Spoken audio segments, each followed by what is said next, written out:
Hey everyone, Louis V. Vinyl Latte, and before we get started, I wanted to talk to you personally and just take a minute or two to set the stage for this interview.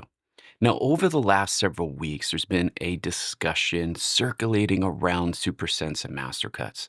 And rather than speculate or comment on the opinions circulating online, I wanted to sit down with the people behind the company and have a thoughtful conversation about who they are, how Mastercuts are created, how they source their material, and why they believe in what they're doing. Unfortunately, just before I recorded this interview, I decided to update my computer and I installed the latest version of Mac OS.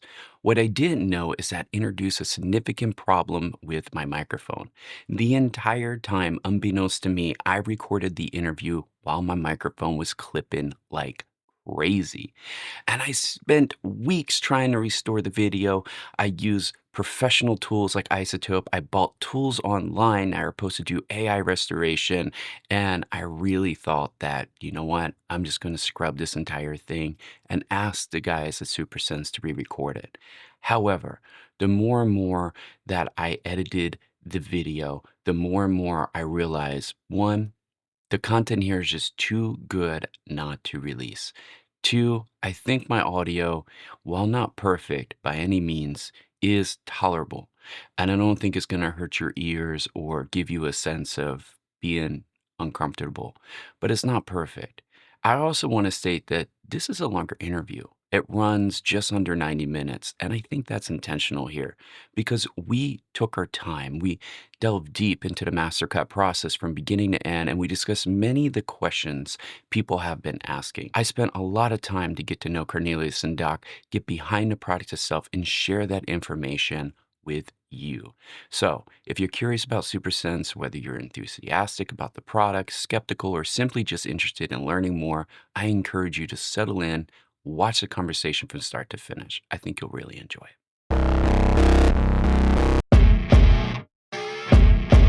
Welcome back to Vinyl Latte. Today we're diving into one of the most fascinating and arguably one of the most polarizing products in the audiophile world right now, and that's Supersense Mastercuts. Now, if you're unfamiliar with the concept, these aren't traditional vinyl records. They're playback lacquers or acetates cut directly from the tape copies sourced through major record labels, and they're produced in limited quantities and sold as premium listening experience. And with prices often exceeding over $500 per title here in the US, they've generated no shortage of curiosity, excitement, skepticism, and debate inside of the record community. Now, I've been interested in Supersense for quite some time, not because I think everyone needs to run out and go buy one, but because they're attempting something fundamentally different. In a world where most audiophile discussions revolve around pressing quality, mastering engineers, and source material, Supersense has essentially asked a different question. What happens if you stop the record manufacturing process before the lacquer ever becomes a record? Well, today I want to move beyond the speculation, the assumptions, and the internet commentary and hear directly from the people behind the project. Joining me today are Cornelius and Doc, two of the individuals responsible for bringing the Mastercut concept to life. We're going to discuss how these titles are selected, how the tapes are sourced, what actually happens inside of the cutting room in Vienna, and some of the questions the community has been asking. And of course, what is the future for Supersense? Gentlemen, thank you for joining me today. Real pleasure to have you on Vinyl Latte. Thank you very much, Louis. It's great having us. Thank you. I'm really curious, for folks that are joining and watching this interview and might not have any background on Supersense, for someone who's never heard of a Mastercut, can you explain to us what it is? Yeah, thanks. Thanks from starting from the very beginning, because this is what we ourselves exactly did 10 years ago. We wanted to dive into the very beginning of every record, because everybody loves record, but not many people really have a very deep understanding of how a record is made.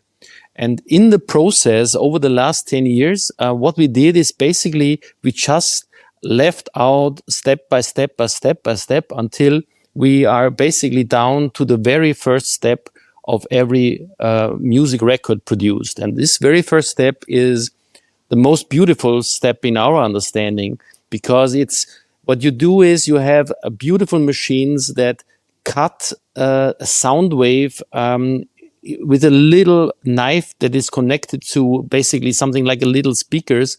You cut the sound groove into the super wonderful, good smelling surface of a Japanese lacquer disc. And usually these records, which are the original version of the record, they are never played back, but they immediately should go to a pressing plant where they are covered with silver, and then an electroplating is done. Basically in this process, a stamper is created. So basically a copy of this mother disc, but the mother disc itself, it dies in that process. So we said, this is unacceptable. The mother is not allowed to die. We want to find a way to have this incredible experience of listening to this incredible sounding lacquer disc. We want this experience to be available for basically as many people as possible. And for the first time, we started to sell this unique cuts of a master disc to end customers. So that's in a short description what we do. We reduce everything to just the first step. So if someone owns, say, an original pressing or an UHQR, a one-step, and let's say they also own a master cut of the same album, what differences are you expecting them to hear?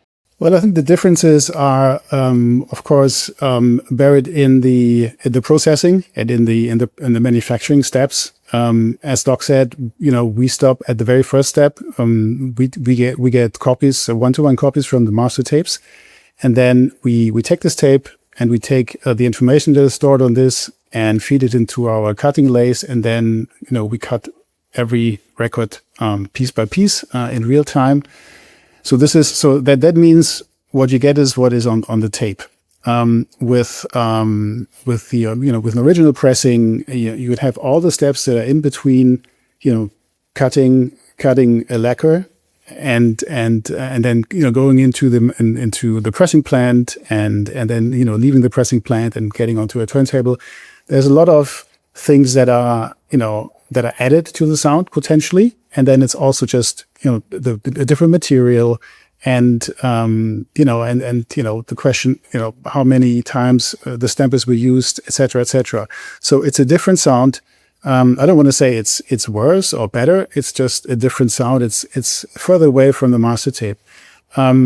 With UHQR, as far as I understand it, it's it's super high quality, very no noise floor, very analytical, if you would like to describe it like this.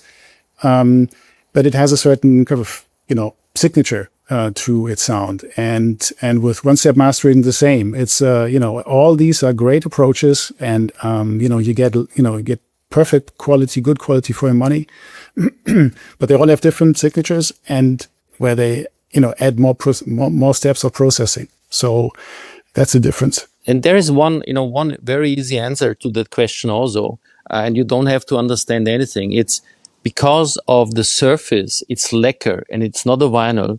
So what you will immediately feel is the total silence. So the silent groove, when the needle touches the sound, there is an absolute silence, which is very, very special. And this is because the material is very, very different. And it's the original cut and the original basically the sound wave into. It's not a copy. Everything else is a copy. It could be a brilliant copy, but I think this is the two main things that you listen and you experience right away. Yeah, I mean, that's a very good point, right? For the kind of the complete black background that you get when spinning a lacquer really makes intimate sessions or intimate recordings stand out even more, because you're kind of getting away from that distracting factor of the actual surface noise that a vinyl record inherently has. It sounds like, too, one of the big differences between some of these audiophile releases or reissues versus a master cut is also that Analog Productions, Mobile Fidelity, they make great records. Nobody's saying and they don't, but they definitely put some time into remastering them, right? They're re-EQing them, they're remastering them to make certain details and stuff stick out. Sometimes they're putting a little bit more bass or top end on it to kind of balance out the record. My understanding is when you cut a master cut, you're not doing that. It's whatever you have from the tape is going directly into the lacquer. So this is technically bringing the individual at home that's enjoying this album closer to an actual tape. And we'll talk about the tapes here in a moment, but do I have that assumption correct? You're not going in and doing any sort of EQing or remastering of the album. Is that correct? We don't do anything. And, and we also ask every person involved in the process, also the guy who's, doing the copy of the original master tape, of not adding anything. So we want to be basically, we always say we want to be in that recording room when this tape was created. We want to exactly original the vision of that moment. And, again, one thing is we also celebrate the art of producing the records. Each and every record is cut in real time. So this is also a big difference to all of the other productions, because they put a lot of effort into that, but then they have a stamper and then they stamp the records. We touch each and every lacquer, we put it on, and we put all our love and passion into the creation of each record, and not just in the record blanks themselves, but also in the packaging and everything. So this is also like a philosophy. This is this is our vision of doing something that is totally stupid. So our accountant and our shareholders, they really hate us for doing this, because it's definitely not a business. Even if it's 500 euro, it's just ridiculous. But for us, it's so important to have this out there that we simply cannot stop doing it. Well, I mean, Doc, you bring up a good point, right? So why go through all this effort in creating a lacquer instead of just simply releasing another audiophile vinyl press? I mean, there's a market for it. These audiophile titles are selling. Why do all of this?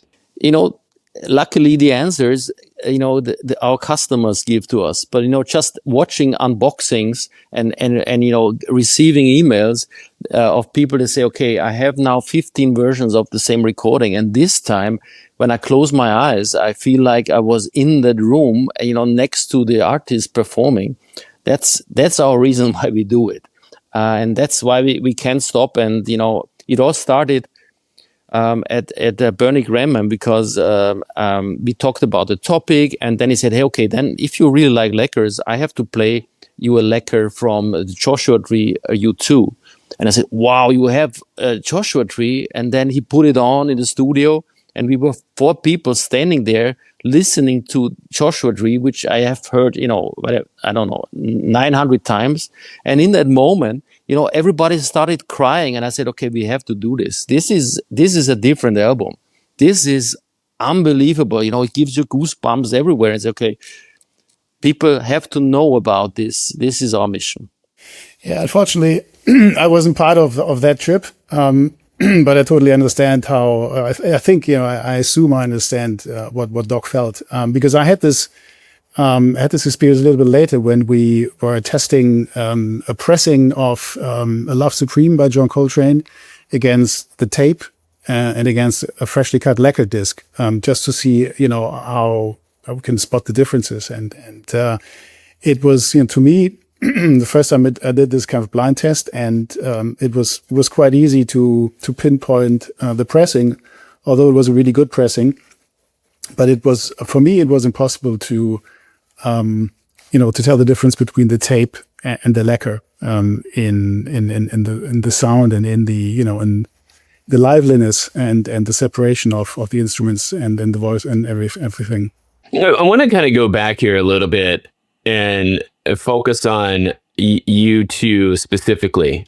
Cornelius, you had a successful career in traditional music and inside of the music industry. I mean, what really attracted you to the project? Was it really just a Coltrane, or was there something else that said, this is what my next step and part of my career is going to be focused on?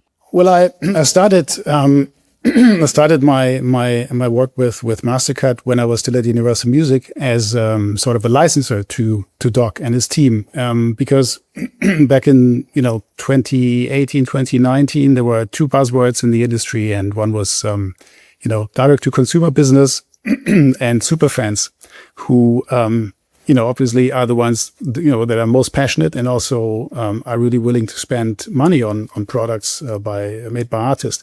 So I thought this would be a great possibility to bring the rich catalog of Universal Music, who I was working for at the time, in this wonderful version to music lovers, and make money with it on the side. So that's when I started my adventure with Mastercut, and now I think the music industry has changed a lot over the past 15 years.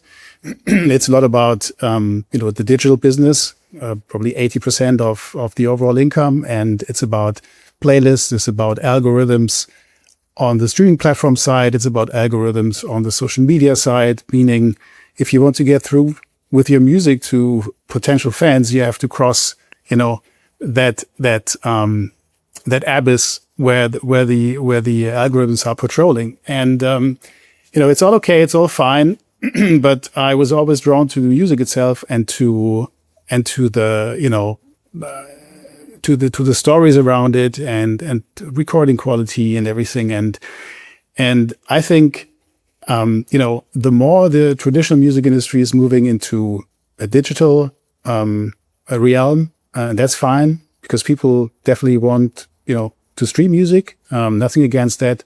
I think the more opportunities there are to do the exact opposite, and that is really putting a spotlight onto one artist, one song, one recording, tell the stories around it, make it tangible.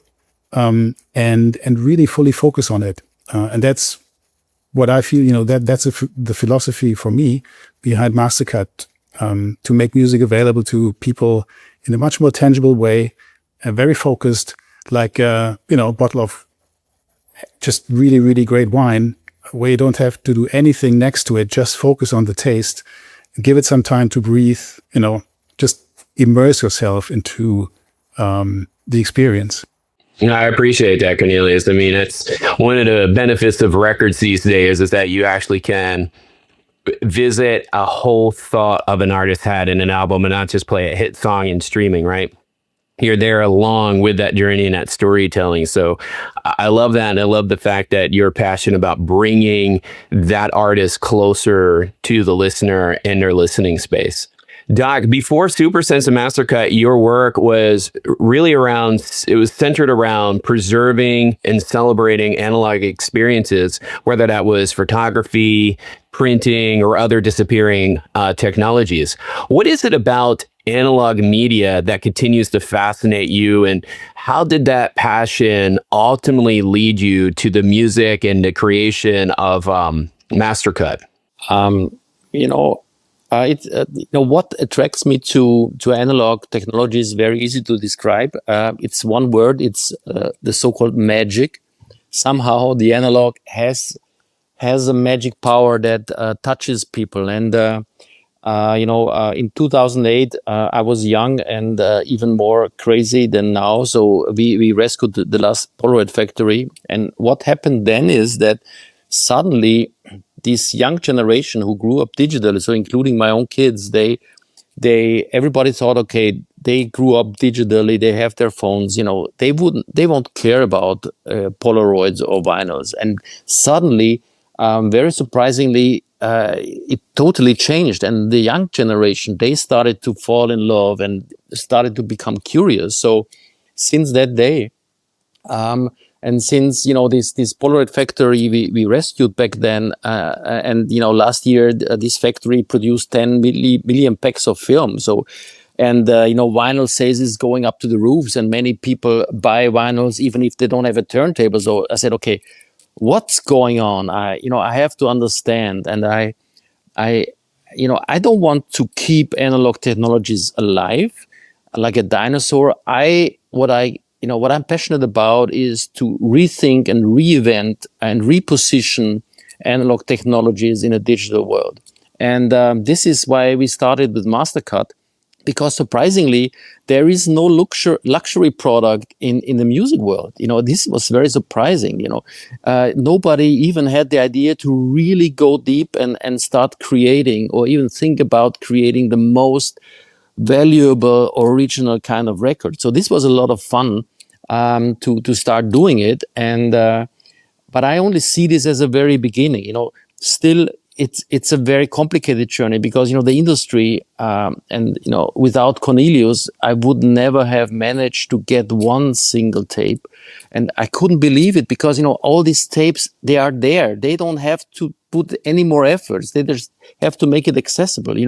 Maybe I hope Bono from U2, he's listening to our story, because he should call us and say, okay, I've heard you can make our incredible recording available in the best quality ever, so please do it. I want the people out there to listen to that. Of course they have to do it. Why not? So this is the journey that we started, and we are also thinking about anyhow the future of a physical music record. This is for us. There is many more things to do, and many more things to discover and educate the people. So one important thing about Mastercard, we don't just do it for the people who can afford a record to buy it, but we have created here. I'm sitting here in the listening room.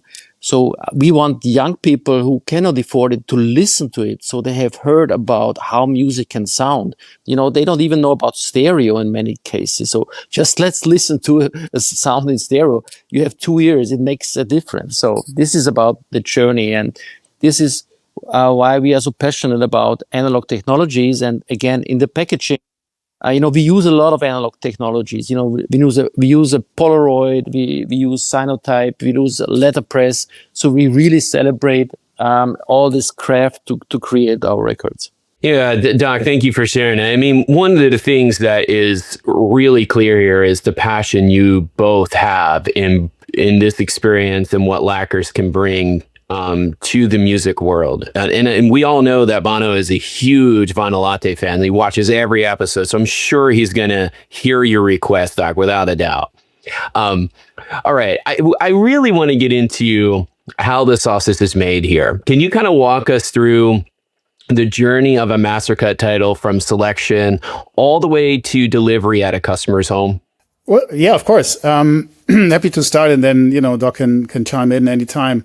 Well, the first step is obviously to know, what we're after. And there are different ways or different kind of sources of information that we take into consideration. That is our personal taste, then the input of experts at labels, customers that have wishes or suggestions, and, various people from the inside or the outside to come up and tell us, hey, have you ever considered this recording or that recording? And so once we have identified the target, we start the discussion with the repertoire owners, aka labels, and either we're already in business and have a contract, or we don't, and then we have to explain to them what we do, and that is always very interesting, because when I or Doc explain what we're doing, the first and it's a video call, you can see by their reaction that they have no idea what we're talking about and why we would even go into this. But there are always a few people in the room, and probably the ones that are more closer to production and to, the craft of record pressing, or sound engineers, and they get it. And they understand why we're doing this. And then, so far we've been quite successful with various, major labels and also some catalog owners, to explain to them what we're doing and to start talking about recordings and get the licenses. Then we need to do the deal before before the license goes through. There's a next step where we have to be very, I would say, creative in how we make them understand what we are doing, and what their share in this whole business is. And if everything goes well, then we sign the contract, and they hand us over basically to their to the archival people and to a studio of their choice or their trust. I mean, all the big companies have various studios, or have maybe that one studio that does all the tape transfers for them, and and then we discuss with the archival people. There are sometimes external experts who know everything about every tape that is available by, let's say, My Generation by The Who, because you sometimes wonder how many tapes are still in existence, and it's sometimes difficult, to really figure out when were they made, for which purpose, etc., etc. So we always want to go to the most original one. So that is then, if we have located the right tape, then we get a 1-to-1 copy, just basically a clone, and then we pick it up and bring it to Vienna into our cutting room. And if it's okay for Doc to take over, because you're just literally standing after you're going into the cutting room, please go ahead. So this is basically we get the tape. So this is a tape from Goldberg Variations, one of our next releases. And then basically this tape goes into that, basically this tape machine. You see it here. And from this tape machine, we have connected basically 3 record lathes. One is a very old Neumann. So this is the machine that we started with. And then we built additional cutting lathes. So these are basically our very own cutting machines. We have 2 of them standing here and 2 additional ones currently located in Japan.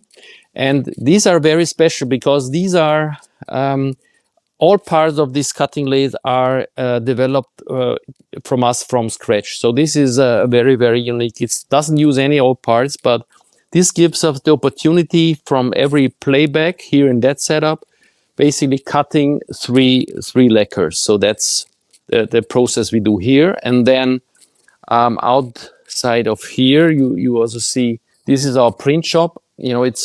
It's a little bit messed up now because we had a big party yesterday, but these are the machines, the letterpress machines that we create our packaging. We use linotype. This is, for example, one of the next editions we do. This is a screen print here. Here we use letterpress. So it's basically a combination of all kind of technologies, and then we wrap everything. And here is basically our stock where we have our editions ready to be shipped or be done out there. So this is somehow the process. Well, thank you for walking us through that. That was completely unexpected, and it's interesting to see the kind of workshop. Okay, let me ask you, I mean, how do you guys decide which albums deserve the Mastercut treatment? It can't be an easy decision, right? And plus, there has to be some understanding of what tapes would actually sound good, right? You don't want to go pull a tape that's been worn out and sounds horrible. So how do you determine what ones you're actually going to go bring to retail? Well, generally, what we like to do is we'd like to have the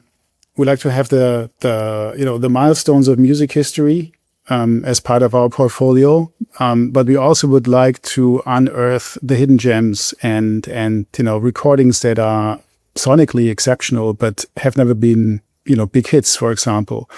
In order to pursue that, we as I said, we have our own knowledge and taste, and then we also reach out to people for recommendations. We are in conversations with catalog experts at labels, but it's basically it's you start a journey and then you arrive at a couple of options. And the good thing about the rich catalog of music, you can't really make a bad step. As long as you don't expect to have the ultimate recording as your next Mastercut, then you can't make a mistake, because you just do one and then you do the next one, because we've just started and there are so many great recordings that we want to release as Mastercuts. So for the next 20 years, I think we're all, and longer, there's plenty of great recordings to choose from. Yeah, and when you decide on a title, you're cutting 3 at a time. Is that correct? Yes. Yeah. And just to come back to a question that you had previously, if we find out that a tape is in really bad shape, or needs to be baked, or it just hasn't really stood the test of time well, then we can decide whether we find this interesting, as in flaws are part of the originality and part of the character, or if it's really if it doesn't make sense and it's unplayable. We had one, I can't remember which title it was, but we after digging around a little bit, we got the final answer: there's no usable tape available anymore, and that's sad. And I think it rarely happens, but it has happened. But we also, it's part of the originality that a tape might not, sound like a digital copy of a modern song or a modern album, which is always flawless. But it just also adds character. It's like with human beings, the little, wrinkles from around your eyes from smiling. Nothing bad about that. And also, it's not about just sonic outstanding quality. For example, there's a good example. I was dreaming and hunting down, Velvet Underground for a very long time, and then Martin did the first test cut, and I put it on the sound system, and I said, "Oh my God, Martin, what happened? It sounds horrible." And he said, "That's exactly the concept of that." I said, "Oh, Jesus Christ." And I said, "We cannot do it." I said, "Yes, of course we have to do it. This is the most authentic." That was the whole concept of them, and I said, "Okay, good. I trust you." And then, people love it, but it's sonically, it's not very pleasant for me. This bing, bing, there's this one sound that goes into your brain like, so I think that's important, that, even you really go back to the source as it has been recorded. And many things in like the Ella and Louis, it's recorded in mono. And I said, mono? And it sounds like so much space in it. It's unbelievable, So it's every tape is basically a journey that, and a story to be told. And also back in the time, James Brown, one of the first live recordings, he had to pay for himself, and in the middle of the song, the tape was ended. So it's a lot of crazy things. But I think this is an important part of this series, that it's really pure, authentic recordings, like it has been captured on tape. So let me ask you this then: when you do get your tape copy, what is the first thing that you're listening for? Basically, we trust our sound engineers. So Cornelius is in charge of hunting down all the tapes, and I think the average amount of emails he has to write for each release is about 12,850 mails. So he's the hunter, and then we pick it up, and then is the moment where we hand over the tape to Martin, which is our most experienced sound and cutting engineer, and he carefully adjusts our setup to the tape. Every tape has a special measuring sound, and it's about a 2-day progress to really adjust it, and then he listens to it, and then usually he has some questions to the person who made the copy, for example, about, some things that are unusual to his ears. So he understands, okay, what is, sometimes, the channels are, not aligned or whatever. And sometimes it's because of the original source. And sometimes, we had one case that there was a problem with the copying machine. So he is really our responsible guy to have a communication with the guy doing the copy, so that everything is set on the line. And then we do a desk cut, then we compare the desk cut to the overall characteristic of the tape, and then basically we start the production. That's the process how it is. So maybe to add to that, we have a Studer A80 tape machine, and we have an analog pre-listening head. Obviously, it's analog because it's part of the machine, and that feeds the very important information into our cutting lathes to make sure that the grooves are spaced perfectly to really create the most the hottest sound and the best possible sound quality. So that's and that machine is being maintained and checked by Martin as well. Every piece of machinery that we have is permanently maintained, checked, and made sure that our quality is consistent. But then again, because Doc touched on it very at the beginning, every cut is an original, and that means they might have very slight differences. You probably don't hear it with your ears, but it's everything. It's not a digital copy. Every copy on a new cut that we do is an original rather than just a digital copy of a file. The whole process at Mastercut or Supersense is all analog, right? Everything, not only the cutting of the lacquer, but you were showing the printing presses. This is all 100% analog package from start to finish, correct?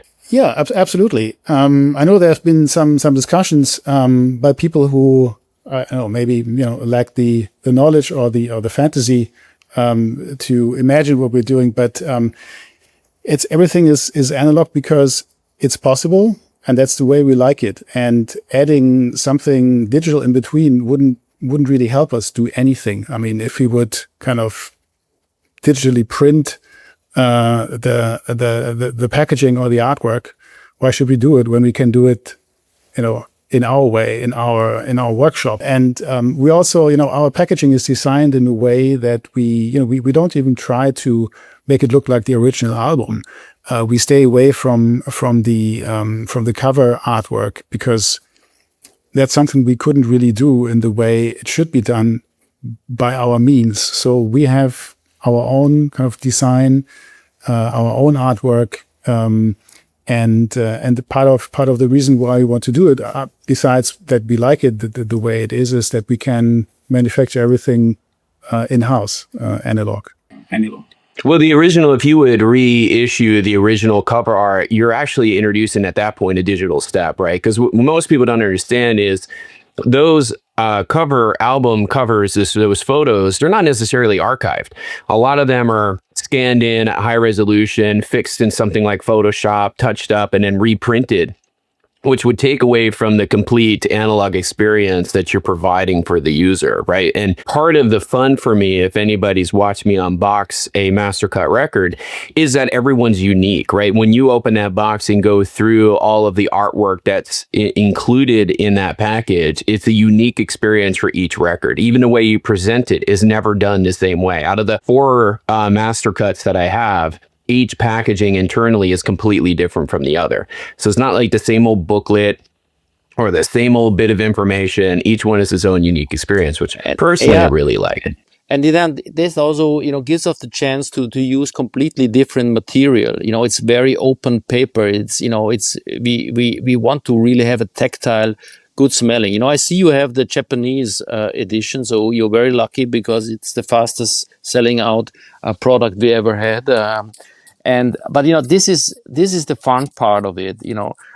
Of course we can do it, take a shortcut, but why should we do it? Because we are living in a world where everybody just takes shortcuts to have a product that is easy to produce. We go the other way, and we think people will feel the difference. We don't even have to explain it. And if there is anybody who doesn't believe what we are saying, our only answer is please come and look. We are very open. We are in the ground floor, there is just cables from the analog tape to the analog cutting machine. We print every cover. You can look at every line that we put in characters. So very happy. I know it's unbelievable, but it still can be done. And just visit us and give us a call and come and look.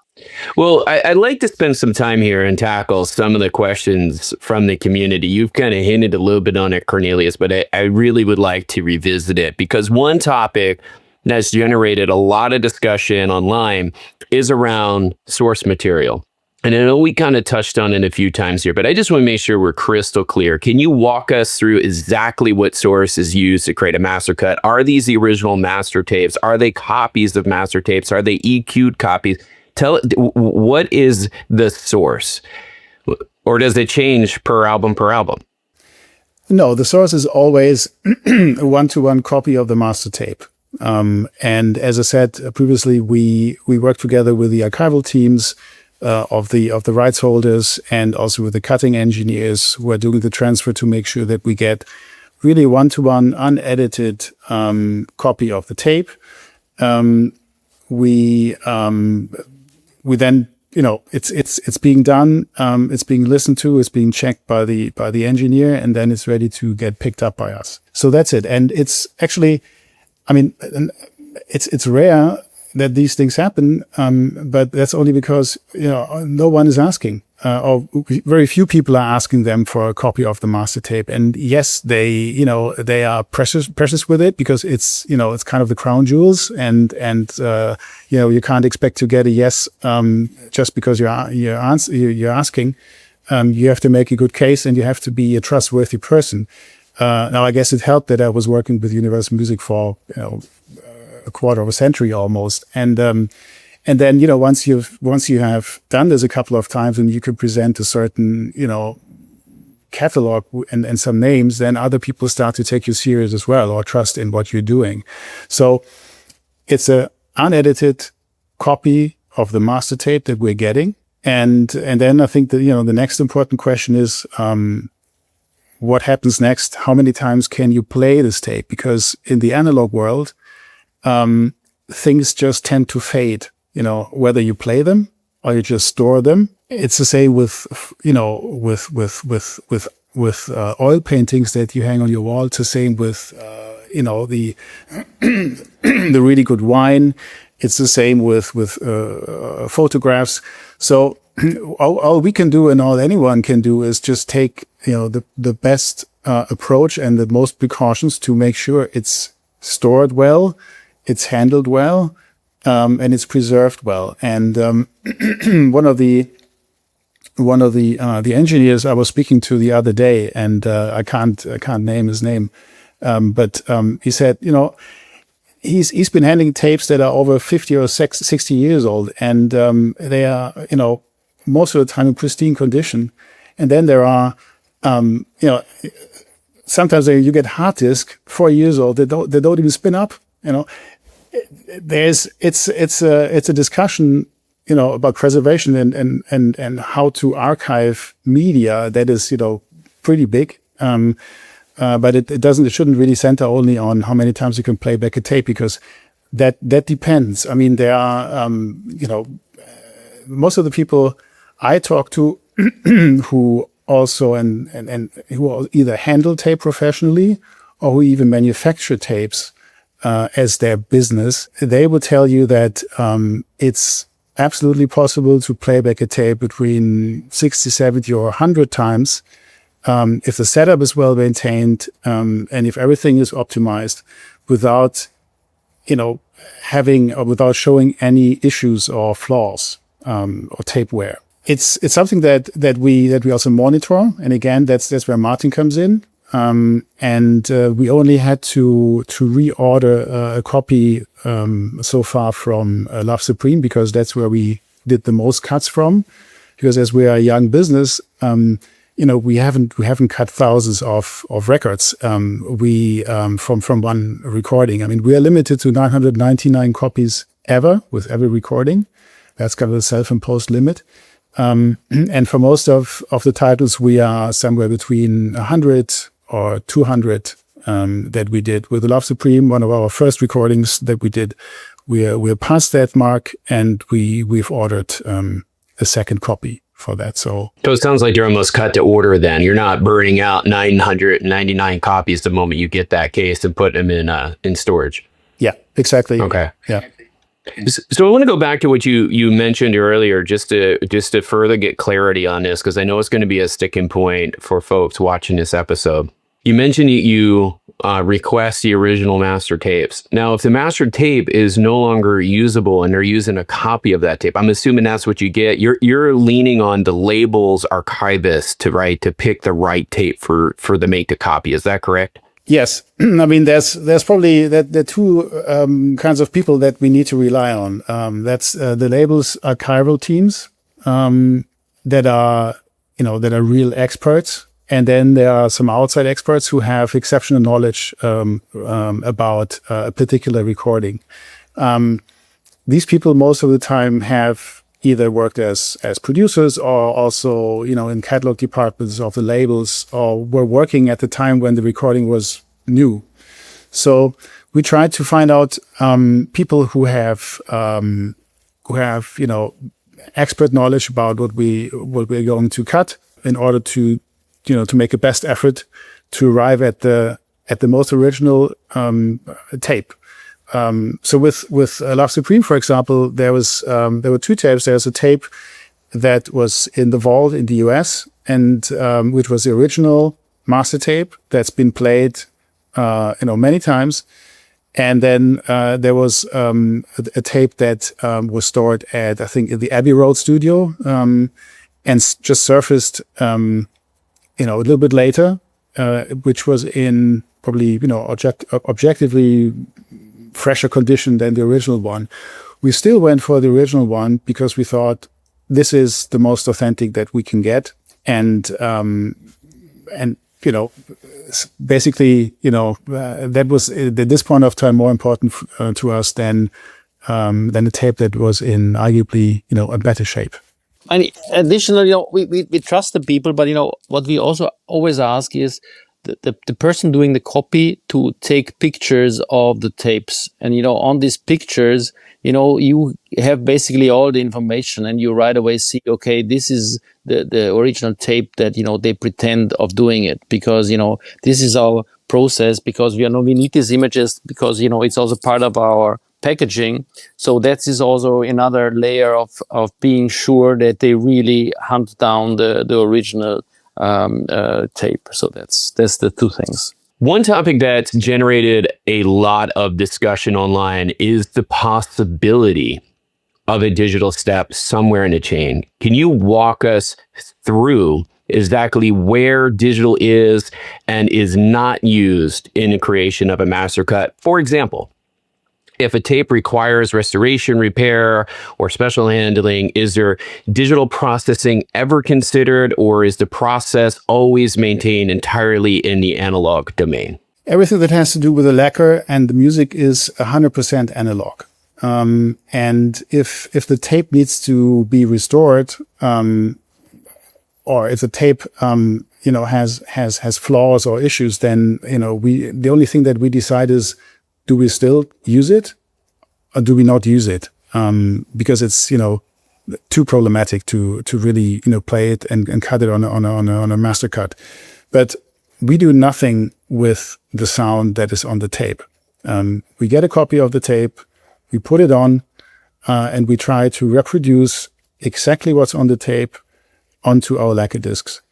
And there's no digital step involved. It's, as I said, we have an analog preview head or pre-listening head on the tape machine, and everything else is just analog. The only digital part, or digital, comes in when we get pictures of the master tapes, or pictures of recording protocols or handwritten notes that are in the tape box. And that's just because, at the recording studio or at the studio where they make the tape transfer, they don't have any kind of analog Xerox machines or other stuff we could use. So they make a picture, we get the pictures, and then we we print them or give them an analog treatment with various techniques, and that then comes into our booklet. The same goes for the artist pictures. And we don't get real copies of photographs. We get high-res digital files, TIFFs, and then we turn them into analog artifacts. But it's also interesting, when we do some digging there, because I was recently speaking with the nephew of Bob Parent, who did, I think he was at every jazz show in New York in the 50s and 60s, and he shot some of the most amazing photographs of that time. And we were looking for a picture from Ornette Coleman for a just recently released free jazz album. And I was talking to him and asking, what he has. And he said, well, he himself is going through the incredibly big archive of his uncle. He said, it looks like we have a couple of pictures that have never been released. Said, fantastic. So these are the ones that I want. And one of them ended up, a Mastercut. And, I always think, giving people the possibility to see something for the first time, like recording protocols or these pictures, that's just exciting, and it's fun. So yeah, I know photos make sense, right? Because that artwork is probably priceless to many different degrees. They wouldn't want a chance shipping that to overseas or anything. I mean, that makes sense that's done at a email attachment or however they're sending it to you, thumb drive, whatever the case is. That makes sense. I just want to put a button on the tape thing, right? In the whole concern around a digital process, right? I just want to put the nail in the coffin and be done with it. For anyone who remains skeptical, what evidence or documentation can Supersense provide that allows them to help understand the sourcing and manufacturing process behind Mastercut? Does this simply show up at our door and we'll walk you through the process, or do you have anything people can read or view online? Like what do you have as documentation? Well, I mean, for once we have our contracts or license agreements with the companies. Unfortunately, they are confidential, so I can't share them. But it says tape clone or similar wording in there. Then we have tons of emails going back and forth with the recording engineers who are doing the tape transfers. They could basically call. They could call Battery Studios in New York, where we just got because Doc was showing the tape from Glenn Gould's Bach Goldberg variations. They could just call Battery Studios and ask them if they did something, if they did this copy for us, and they will say yes, we did. Why not? So we can show them. We can probably show them our logistics, receipts from our logistics partner, the pickup of tapes in Nashville, where we get the Universal Music Group copies done. I mean, they can reach out to us. They can call me. They can send me an email. I can show them some stuff if they want to. It's nothing really to hide apart from the agreements that are confidential, but everything else, it's here. Come to Vienna, check out what we're doing, and the espresso or the drink is on us. I mean, you bring up I think the big thing here for any skeptic is it's hard to prove something doesn't exist, right? I mean, there's always ways to prove that something does exist because there's evidence of it. But when there's no evidence of it, it's hard to prove something doesn't exist. I think two things for me is, one, I know that you get a photocopy of the master tape in every recording so we can see the source, right? So you have a physical hands on that tape somewhere in the chain because we get a copy of it. The second thing is y'all don't have anything to gain of doing it. I mean, there's no sense to do it. And what I love about the Mastercuts is that you're not trying to position us as the best sounding version of the record. So what are you going to go fix digitally? The idea is to hear the tape at home. And if the tape has flaws, so does the Mastercut, because you're getting that original feeling. So there's nothing to go fix. There's nothing to go correct, because it's all about the authenticity of the actual tape or the record itself, right? So there's no benefit to go in and fix something digitally. What would you go fix, right? And I think that's a point that a lot of people, miss. I feel like the skepticism comes in because anytime a new premium product hits the market, there's this feeling that we have to shun away for it, or we have to, attack it because maybe not all of us can afford it. So I do want to ask the question, right? Being a premium product, when somebody sees a $300, $400, $500 price tag for these things, what exactly are they paying for? What are you getting from that experience? Because that's a lot of money for a single record. I know a lot of folks will say, well, why don't I just get a tape copy myself? Why would I spend that much money for a lacquer that's been on my turntable? So what exactly are we paying for? Yeah, I mean, you can get a tape copy for a lot of great recordings. Not for every recording, obviously, but how much does that cost? Usually also around $500. I know that one bigger company just released, I think, 2 tapes, reel-to-reel products that were very, reasonably priced, so to speak. But usually it's around the same price range. So that means you have to have a tape machine. And that comes, with some labor if you handle it. And if you want to listen to music on reel-to-reel tapes, that's, that needs some preparation. So we think it's easier to put on a black disc onto a record player. We love records. And so there are 2 ways to describe what you're getting for the money. In technical terms, what you're getting is, me trying to talk my way through all the doors to get a license agreement and get the okay from the record company, the management, the artist or their, estates, to be able to do this. The next thing is all the handling that has to do with getting the tape. We pay for the tape copy, and, it costs more than developing, a roll of film. Then, it gets shipped to us. And then on our side, there are a couple of people who are doing this full time. They live off of this craft.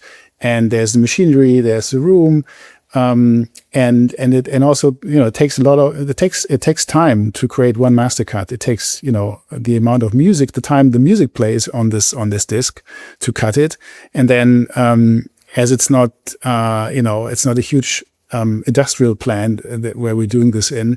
Everything is handmade. It takes time to do it. The material is top notch. The lacquer blanks, they cost actually a considerable amount of money. The license that is going back to the rights holders, that's a considerable amount of money going straight to them. And that's great because they are, they hold the rights. It's all about the music, basically. And things just add up. And yes, there's some margin on it. But as Doc said at the beginning, not in a way that this is making us all rich. So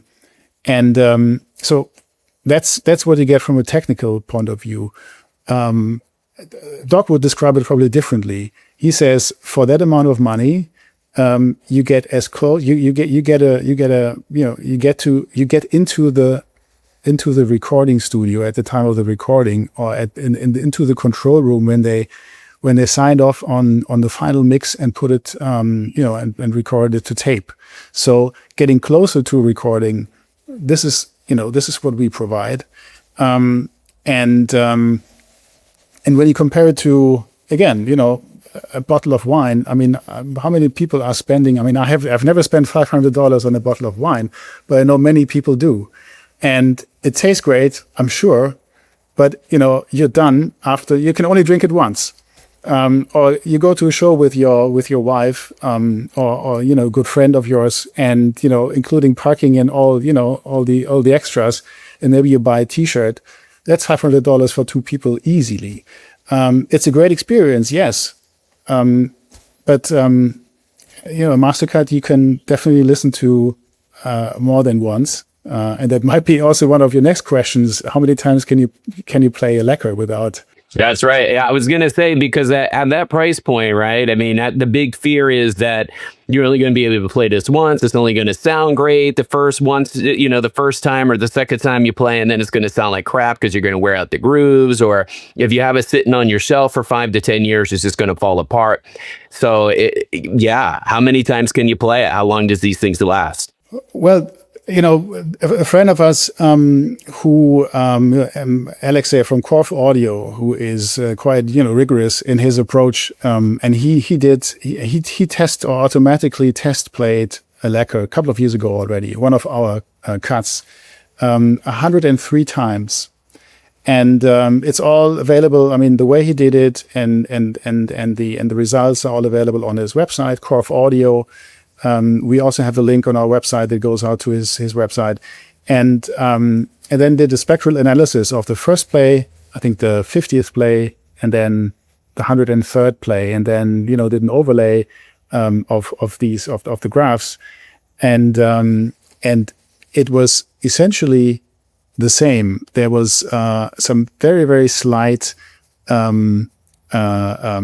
differences in the very high frequencies. But that was it. So I would say he has proven that one of our lacquers can be played over 100 times without virtually any degradation. I'm sure you can play it even more or more often if you handle it with care. That means you have a good setup. The tone arm has to be, well adjusted, the weight, everything tracking, and if you make sure that you only handle it, that you don't touch it, because oil, fat, grease, sweat, that's something that is really bad for the softer material, and that's why we add the gloves to make sure you have something you can use with it, and then you play it. And if you play it, let's say you play it 100 times, that means every time you enjoy it, it's at the cost of probably regular latte at Starbucks. Yeah, I don't want to compare it really. Vinyl latte. Yeah, it's a lacquer latte. Vinyl latte, exactly. I mean, the reality is, find me a record that you are spinning that many times to begin with, even if it's a traditional vinyl record. Maybe there are folks that play the same album over and over and over. I mean, that's a thing.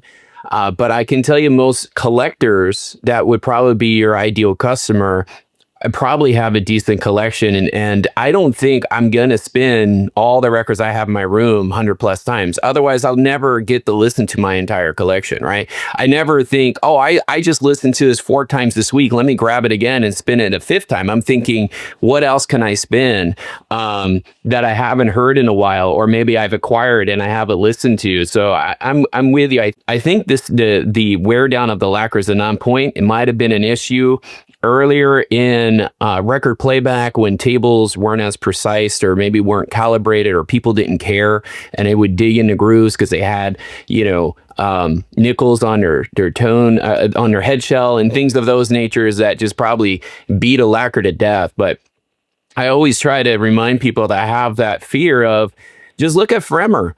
I mean, he travels with a lacquer to all these audiophile shows. He's been playing a lacquer, I think it's over a decade old. And every time he plays that record, man, people are amazed on how well it sounds. They've never heard that album sound better. And who knows how many times, maybe he actually has played his 100 times at this point, right? Because he brings it to shows for listening experiences.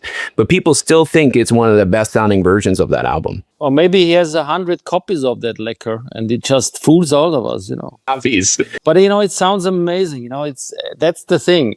You have to just take care of it. But because of this fragile surface, the depth, and you dive in a totally different universe of sound. And believe us, everybody who cares about it, and it's you just have to get it out of your head that you compare it with the pressed vinyl, because it's something totally different. And as soon as you have understood this and listened to it, I think it opens up a complete new universe of experience, and it includes that you have to take care of it. It includes that you are super precious about when to play it, and it's like a bottle of red wine that is very expensive. You think about the temperature, you put it in a decanter, you celebrate it, and is our invitation.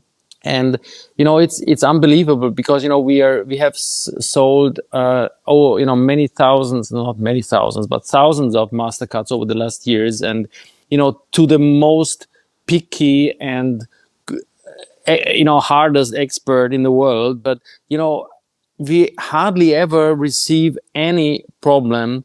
We had some problems of because there was a scratch or there was a print or whatever, and then we exchange it. But there never any who says, okay, I've listened to that 10 times and it's total shit. This has not happened in all these years. Yeah, and Martin just recently took some of the oldest cuts from the shelf just to see how they sound. How have they aged the past 5-6 years? And a joyful message that came from him was they sound fantastic. He wasn't able to pick up any problem with it. And I mean, if you play a lacquer 500 times, the noise floor goes up, but that's it. So it's it's like you're wearing your most beloved sweater 200 times. I mean, it looks different than afterwards, but it's still you still like it. Yeah, that's a fair point. And I just want to get clarity around this too. I mean, who is your ideal customer persona? I mean, who's this product designed for? I know you don't claim it to be for everyone. So who are you actually targeting for a Mastercut? I mean, let me start by saying that we, at no point we've ever said, and we will never say that what we are doing is the best way to do it, or that our product is the best. It's a different approach from the great stuff that other people that are also as passionate for music and their product are doing. So that means the people that really appreciate what we are doing are the ones that strive for the most authentic sound and for the least generational loss, and people that just like the style and the vibe that comes with what we're doing and the philosophy behind it, that like to look at the cyanotype of a picture rather than a nicely printed picture on a booklet that you can it opens like a book. People that just appreciate the craft that is put into this. But most of all, probably people who like to listen to the sound, how it sounds on tape. And some people just buy everything that we do because the money is not really the problem for them.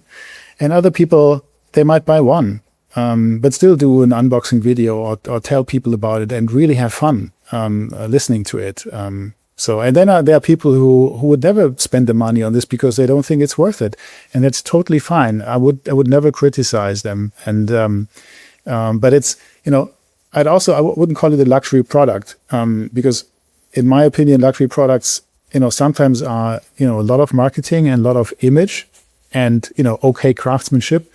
But what we are doing is basically it's all about craftsmanship. And yes, we do some storytelling around it, but most of the time we let the product speak for itself. I mean, that's a very fair point, Cornelius. For me personally, one of the things that attract me to Mastercuts is the fact that I can get close to a tape without going down the tape route. I don't have a tape-to-tape playback system in my hi-fi, but I spent a pretty decent amount in my vinyl setup. And I want to be able to enjoy that to the best of his ability. So what you bring to me is an opportunity to get close to tape without spending 15, 20 grand on a tape machine and the maintenance and then having to go find the actual tape copies, everything. I can have a very similar experience brought to my current investment And bring me closer to an artist. I mean, the music that comes out of the cuts are very emotional. I've played records for folks that actually get teared because it just feels so real and so authentic to them. And especially albums. I mean, I only got 4, but especially albums that have been over mastered, over EQ'd. When you hear it in its raw form, you just experience it differently than you have in the past. I want to kind of think about future forward real quick as we kind of come to the conclusion of our interview, and thank you guys for your time. So what are some upcoming releases that you can hint at? Is there anything you could share, tease us on, new titles that we should be expecting to hear soon? Yeah, absolutely. I'm very excited about these new records that we're going to put out. I mean, Doc already hinted at Glenn Gould's Goldberg Variations, 1955 recording. I just got that in, our first collaboration with Sony Masterworks. Then I'm really looking forward to have 2 albums by Cream. One of the peers that influenced me as a young guitarist. I was never good, but at least I tried. They are Fresh Cream and Disready Gears coming up in autumn. And then what's also super exciting for me is we have The Who, Who's Next, My Generation, and Live at Leeds. And hopefully we'll get more. We get deeper into their catalog as well. We have John Coltrane, Crescent coming up. We have McCoy Tyner, Reaching Forth, that's an album I love. We have some early Verve recordings by Keith Jarrett, Fort Yavo, and Bob B, for example. So, and some really great classical recordings, Stravinsky, Le Sacre du Printemps, that's Karajan conducting the Berlin Philharmonic Orchestra. So plenty of stuff, probably around 12 to 16 Mastercuts lined up for the rest of the year. It sounds like a heck of a forthcoming catalog there. 20 years from now, what do you hope Supersense legacy will be?